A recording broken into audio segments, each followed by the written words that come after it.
Good afternoon. My name is Sue Snyder. I'm with the Laguna Woods Democratic Club. And about 2 years ago, my husband and I started volunteering to do the food drives for South County Outreach.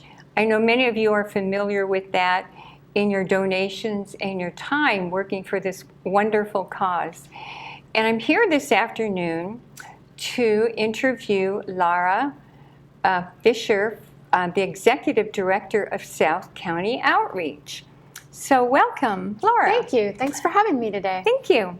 And first of all, I would like you to tell the audience about yourself, your background, kind of where you grew up, your education. Sure. So I grew up in Iowa, in a very small town outside of Dubuque. So any of you that have sang that Dubuque song, that's where I'm from. Grew up on the Mississippi River, the daughter of a veterinarian and a stay-at-home mom. So I had a really idyllic upbringing, riding horses and having a great time. Went to Iowa State University, graduated with a degree in journalism and English. Went to work. I'm really one of those people that has been unbelievably lucky in my lifetime. I've really only had 3 professional jobs, which is pretty great.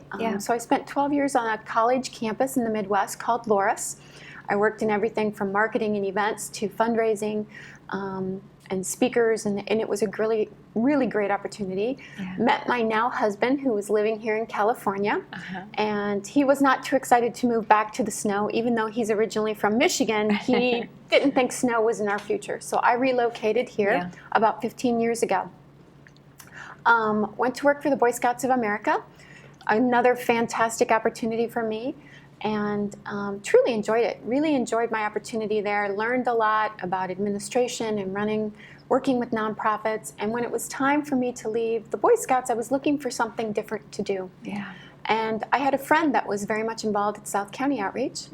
And she invited me over for a tour, and I ended up meeting with the president of our board, Debbie Threlkill. And as I was sitting there, when I had moved from Iowa to California, my family had always adopted a family. And when I got to California, the only programs I could find were Toys for Tots, which is a great organization, but it wasn't what I wanted to be able to do.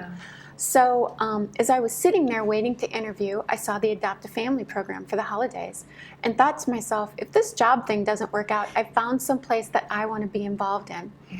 That was 5 years ago, and I've been with South County Outreach ever since. A life-altering experience. So again, really enjoyed being able to assist kids in going to college. A lot of first-generational students went to college. Enjoyed my time at the Boy Scouts. Think the Boy Scouts is a great organization that makes our communities better. But now, you know, when you're charged with feeding and housing people, the level of internal pride and the level of internal pressure to make sure that you do a good job is really much higher. And so I'm lucky, but challenged every day to be there working. Thank you. And what's your favorite part about working for this organization? Oh, you know, most people that work for nonprofits have very unusual jobs. They wear a lot of hats. Sometimes it can be very long days and very long weeks because there's never enough money to go around. There's never enough help to go around. And so really I think what I get the most out of in this position is knowing that most days I've improved somebody's life. You know, my husband is a salesperson, and I think that that's a very valuable job. We all are looking to buy different things. It wouldn't be my position. For me, being able to work a really hard day and knowing that, one, I've helped somebody else in our community into a better spot means a great deal to me. You know, you remind me of something the Dalai Lama says, and that is, the purpose of life is happiness, and the way to happiness is through service. And I know that the members in our Democratic Club always feel so good about doing the food drives. We do the back-to-school backpacks. We do the Adopt a Family. A lot of our volunteers have never done anything like this before. And they love it. You know, we do the food Stater Brothers Market about once a month, and everybody who goes into the market, we hand them a flyer with the foods that you need. Right. And most people take the flyer with a smile, and it's rare that somebody doesn't bring something out. When they do come out and they say, oh, I forgot to buy you something, and I always say, oh, that's okay, we take money. So they kind of, oh, okay. Right. But it's just a great opportunity to be of service. And how do you get the volunteers? I've seen a lot of volunteers in the warehouse. How do you get those volunteers? So we have 250 volunteers that work a shift for us. So if you were to visit our doors this morning at 9 a.m. and you were to visit our doors next Monday at 9 a.m., the same beautiful faces would be there greeting you. Oh, so they yay. work a 3-hour shift from 9 to 12:30 and then from 12:30 to 3:30 weekly, unless they're on vacation. And I always knock on wood when I say that, because without them, I have a very small staff. There's only 10 staff, paid staff over there. And then we'll have another 1,500 volunteers that will work in front of Stater Brothers for us, or will come in on a weekend and sort food in the pantry. So volunteers are very much part of who we do, and they were part of our founder's vision. So in addition, when we were founded by Ray Havert, right here, kind of in Laguna Hills, his idea was that, one, he wanted to be able to help people in our communities that didn't have as much as he did, or the people he knew. But he also wanted to give community members a place to go and be involved, a place to go and volunteer. That they could be part of that service, part of making a difference in our local communities. So whether it's coming and speaking to the Laguna Democratic Club, we've got a lot of high school kids, we've got stay-at-home moms whose kids are now off to school. We've got a lot of churches that support us. Just a lot of community members come from all different walks of life and all different backgrounds in an effort to make a difference every day. And they do. They make oh, a huge 100% difference. they do. It's just amazing to me that so many people in Orange County are suffering. They've lost jobs, they've lost their homes.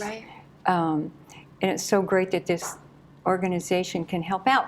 Now, if every now and then someone comes to the market when we're handing out flyers and doing a food drive, and they'll say, I can't help, I'm struggling, I give them a brochure. And say, call these people, and I hope they do. That is what we do. So a good chunk of my job is outreach. So it's being here with you today, it's going and speaking at city council meetings, because in a lot of instances, the first place that a household will go when they're facing an eviction or a shut-off notice is their city. Because if you think about 20 years ago, that's where you went for social services, right? Your city helped you with those things. Cities don't do that anymore. South County Outreach does. So we partner very closely. We want the high schools and the grade schools to know if they've got children that are facing needs or their families are facing needs, where those families can go for help. We want communities like Laguna Woods. If you've got a neighbor that's challenged financially, we want them to know where they can go for help. And then folks that go to the cities, we want them to know. So I speak at Kiwanis, I speak at Rotary, Lions Club. I'm always looking for opportunities to share the story about how South County Outreach and how people can get engaged, whether that's financially or volunteering, or just being aware of us, so that if you hear of somebody that's in a challenging situation, you know to send them to our doors. That's great. So that's giving them our brochure, handing out my card. That's what we're there for. We can't help everybody. We try, but finances and food keeps us somewhat in different parameters. And some people don't match up with what our programs are. So, we have housing. We own 17 condos that are in Laguna Niguel, Mission Viejo, and Lake Forest. But that housing component is literally for people that have children in the household and are homeless. It's a 6 to 9 month program, and we're able to move them in, stabilize the household, and get them back on their feet. Oh, that's We wonderful. get them employed. We help them try to reduce the debts that they may have. We want their household to be stabilized, their kids to be going to school, all of those types of things. But there are times when we will see an individual that comes to our doors that's homeless. Yeah. Our housing isn't designed for that, so we attempt to work with them to get them to a program that does have housing for individuals. That's a real challenge, though, because there is no, we recently have a new emergency shelter that's opened up in Santa Ana, but that's the first full-time emergency shelter that Orange County has ever had. Yeah. So there aren't enough resources for people that are facing homelessness. Yeah, it's a shame. I've been down at the courthouse in Santa Ana, and I had estimated 100 people homeless hanging around the courthouse. I've heard it's much higher than that. Depending on the day, it can be up to 500 people that are there in that community. Yeah, it's a real challenge. Wow. Well, bless you for all the work you do. I just think you. South County Outreach is amazing. And I was going to tell you a story. Last February, we couldn't do a food drive because the Girl Scouts were at the market. Right. Selling cookies. And we love the Girl We Scouts. do. Well, one of our granddaughters is a Girl Scout and sells lots of cookies, some of them to us. Too many to me, probably. Yeah. But so we couldn't do a food drive there. So I phoned our community center and said, would it be okay if I did a food drive at our home for South County Outreach?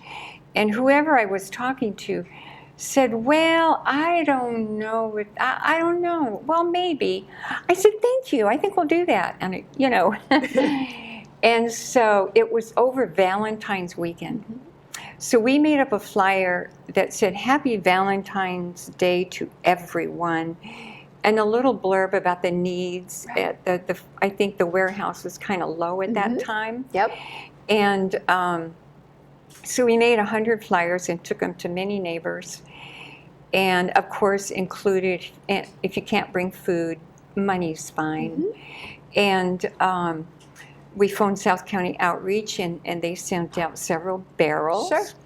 So in 4 days, the neighbors filled up all the barrels, and we collected, I think it was $720. Yeah. I mean, I was just floored. People were coming by with $50 bills and hundreds and checks. And people really want to help. And I've heard a lot of people say, I want to help somewhere, but I don't know where to go. So your program is just ideal for... We are. And I want to share a little bit about where that money goes when we get those donations. So, typically with a food drive, it's all non-perishables, which is great. Our shelves are full of non-perishables, and they keep people fed. But when we receive those donations, what we do, if you've been in our pantry, we have a great deal of refrigeration. So we try to make sure that there's some form of produce, there's some form of protein, and then there's some form of dairy. Right now we can't afford ground beef, so we're spending the dollars that come in that way, specifically on chicken and those types of items. So, people are always cautious about their money. I like to make sure that we're really good stewards of that money, but that's where it goes. And then those cash donations allow us to buy what we're short of. So you see the food drive list. A lot of times those are very kid-friendly foods because we never have enough of them. We never have enough peanut butter. We never have enough jelly, macaroni and cheese, good cereal, which for children apparently correlates to having a lot of sugar. Those types of items. So that's how we use those cash donations. And then, of course, we are a business, so we need to pay bills just like anybody else. So we've got a great group of people that want to support by paying our rent, our electric bill. We've got garbage pickup. We've got insurance on the trucks that deliver and pick up the barrels. We've got all of those types of things that really, require cash to be able to pay our bills. Put gas in the trucks to go pick up food. So it's fantastic. And our numbers change a little bit every year. So we typically see about 42% of the population that we see are children. It used to be, when I first got to South County Outreach, only 7% of our population were seniors. Last year that number jumped to 15%. Wow. And now, for the first 6 months of the year, we are at almost 38% seniors coming in the door. Oh, that's amazing. So a really Yeah. significant jump in that population, which can be a real challenge. And so we've Yeah. got bus service that if you come to social services, they can assist you with Uh-huh. getting on a bus that will take seniors directly from Laguna Woods over to our doors. It's on a Tuesday morning, and they'll bring people back. Oh, that's wonderful. Yeah, it really And is. speaking of Laguna Woods, we have several different clubs there that collect Yes. for South County outreach. And when people come to us, when we're doing a food drive, they'll say, oh, I gave it my club or my Right. church or some organization. So that's always appreciated. You know, Yeah. this is an area, this is a community that really, back to the Dalai Lama's statement, Yes. you know, it's a very giving area. People Yeah. give of their time, they give of their intelligence, they give of their experience, and they give Yeah. of their money. Yeah. And we are the benefactors of that and could not feel more blessed to have that Yeah. than we do. You know, a lot of it is working in the pantry when we see volunteers, but we've got volunteers at our thrift store, Upscale Resale, that are in there helping us to, you know, sell more Yeah. items. We've got volunteers that assist us by answering our phones and being able to have a pleasant greeting and a live person for Yeah. people to talk to when they call us. We've got volunteers that help us at our backpack event or help us at our adopted family program.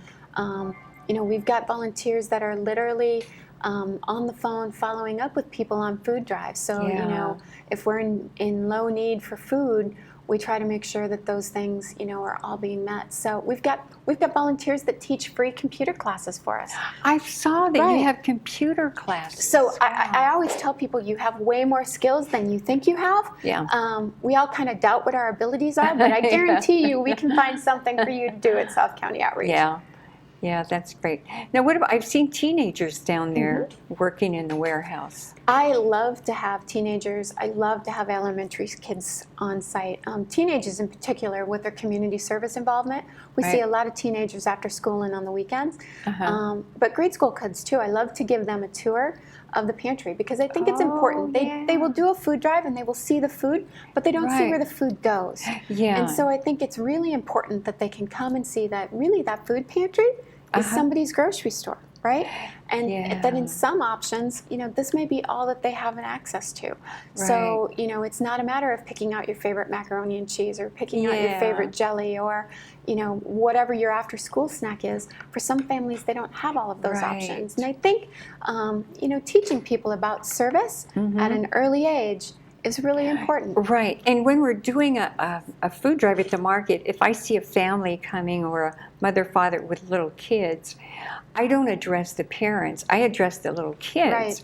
You know, and I say, would you like to help? There's some kids that don't have enough food at their home. Do you think you could help? And they always look up at mommy and daddy. And one little girl, she was probably 10 years old.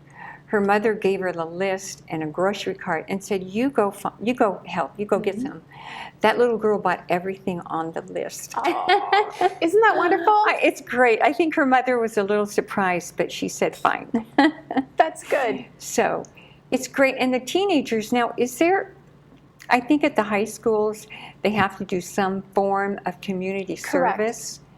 And this is a very good opportunity It for is, them. and we see a lot of high school kids. We see a Yeah. lot of Girl Scouts. We see Yeah. a lot of Boy Scouts that will come in and Great. do Eagle Scout projects. Girl Scouts doing Gold Award projects for us.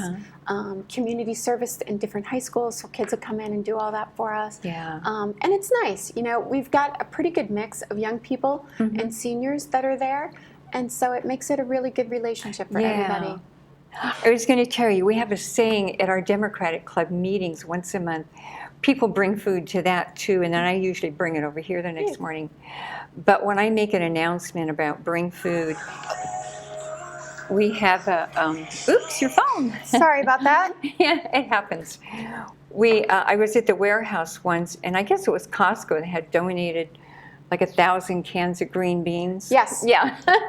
So we have a saying, no more green beans. You know, I will tell you that you asked about my background. Yeah. And I think the most interesting thing for me in going to South County Outreach was identifying what hunger and homelessness really is versus Yeah. what we think it is. Yeah. And, you know, I would go to the grocery store and support different avenues from food, and I even went to the Armory and served hot meals one night. And I think, I was very surprised because I would go in and again, green beans would be on sale or chicken noodle soup would be on sale. And those are wonderful items and we need them. But there are so many other things that when you think about, what the cost of a toothbrush is right now, right? Yes. What the cost of body wash is right now. Yeah. What diapers cost. What baby food costs. A can, we were laughing. We play, when we go out to an outreach event and we'll have a table, we will have a Price is Right game. And we'll have people guess what food items cost. And Spam now, which everybody laughs about Spam, right? Spam is $5.25 for that little can. It's expensive. Pasta sauce is expensive anymore. Right. All of those things are so expensive for people. Yeah. So, the pantry is really a resource for them to come and be able to save some of those dollars that they're working for, because the majority of the people that we see are the working poor. So they are working, or they've worked in their past and they're maybe retired. But if they can take that money that they would have spent going to the grocery store and put that to paying their rent or paying their utilities, that helps keep them from becoming homeless, helps them from paying a utility bill. Yeah. It's just really touching to me how generous people are. There are people, when we're doing a food drive, that bring out bags. Right. There was a woman last month. She had a grocery cart full of groceries, and one bag was for her, and she must have spent $100 on us. I was just so, I cried. Yeah, it's just so impactful to think that people are willing to make that effort to support other people in the community, and that's why I'm really proud, to have a great team over there that's working hard every day to make sure that people like yourself in the Democratic Club and the woman that you referenced at the grocery store, that we're putting that to good work, and that we are helping as many people as we can. Yeah. Now, I know when you go into South County Outreach, there's several women at the front. Are those volunteers Those also? are volunteers. And is Marlene a volunteer? Marlene is a volunteer. Oh, she's so beautiful. And so is Ken. So I've got a couple volunteers that actually, unless they're on vacation, are there every day for us assisting. Oh, wow. Yeah, they coordinate our food drives. They coordinate our truck drivers. They do all of those things for us. And I hope I have that energy when I'm older, and that I'm able to do, similar type things. Because one, I think it helps you be young, being out and doing different things. But two, I think it also makes us less self-focused, right? Right. So we're not worried about our little ailment or what's happening in our life, and you don't get caught up in some of the negative things that can be happening in our world, because you know that in some way you're making a difference locally. Right. I've always thought, you want world peace, we got to feed everybody. Right. You're not happy. I know I'm kind of grouchy when I'm hungry. Right. And I can't imagine not having anything for your kids. Yeah. It's just a beautiful thing that this organization helps so much. Yeah. It does. And I think just relieving stress.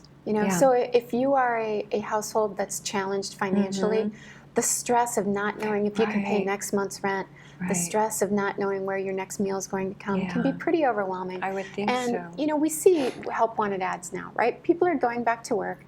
The hard part is they're still only making $10 an hour in a lot of instances, and they're maybe only able to get a part-time job. And, I think back to when I was in high school and you would get a part-time job and your hours would be pretty much the same, right? You would work after school, maybe from 3 to 5. Yeah. Now, part-time jobs, the schedules aren't the same, so it's difficult for somebody to get 2 part-time jobs that match up. So you may work, Monday, Wednesday, Friday, from 8 to noon, and then, Tuesday, Thursday, you have different hours. So it's not as easy as getting an 8 to noon job and then a 1 to 5 job anymore, because all of these schedules are so different. So that can be a real challenge for households, and of course, housing here. My team just attended a housing summit in LA, and they talked about not just for homeless households, but across affordable housing, that really the state of California is almost 1.5 million houses short for the amount of people that we have here. And housing is very expensive. So we have a good chunk of our people that are spending over 70% of their income each month just for their housing. Yeah. Just for their housing. And, if you're living on Social Security, or a minimum wage job, and the average rent in South County is $1,900 a month, you know, you'd need to work almost 3 full-time jobs just to be able to afford your rent. And that's not, I mean, 2 jobs maybe, but 3 jobs is completely unrealistic for anyone. Yeah, and I think sometimes a couple starts out thinking they're both going to work. Right. And then so often, if they have a handicapped child or 3 or 4 kids, then the babysitter could get all the money. Right. And it's in a lot of real instances, difficult. child care will cost more than what they're making outside the household. And so it becomes kind of a catch-22. You know, if you're only making $10 an hour and you have to pay childcare $15 to $16 an hour, it doesn't add up. So, you know, that's where that computer lab comes in, and we try to increase people's technical skills so that they can go from 10 to maybe 12 or 14 or $17 an hour. And that helps to stabilize that household. By the way, before we close, I'd like you to tell us about the Festival of the Trees. I'm not sure. Well, I have my Halloween orange on today, but I probably should have my Christmas attire on. So our year-end fundraiser is a program called Festival of Trees, and we have about 15 uniquely decorated trees that go up in the Fairmont Hotel. So when you go into their lobby, there are these beautifully elaborate decorated Christmas trees that are there. They're sponsored by different businesses and individuals in the community, and then they're auctioned off and actually delivered to your home or your business, and then that goes to fund our program. And the kind of cool thing is you know, it's difficult to have a Christmas tree if you don't have a home. And so it's really to remind people of that. So we would love to have people join us that night. It's a great kind of champagne and heavy hors d'oeuvres event on December 8th at the Fairmont Hotel starting at 6:30. You can visit our website at sco-oc.org for tickets. Tickets are $100 a piece. It is a fundraiser. But even if you don't do that, go to the Fairmont Hotel and see the trees. Enjoy the beauty of the season. It is a fantastic event, but we would love to have you join us at our reception. Thank you. It's been a great joy talking with you, Laura. Thank you so much. Goodbye.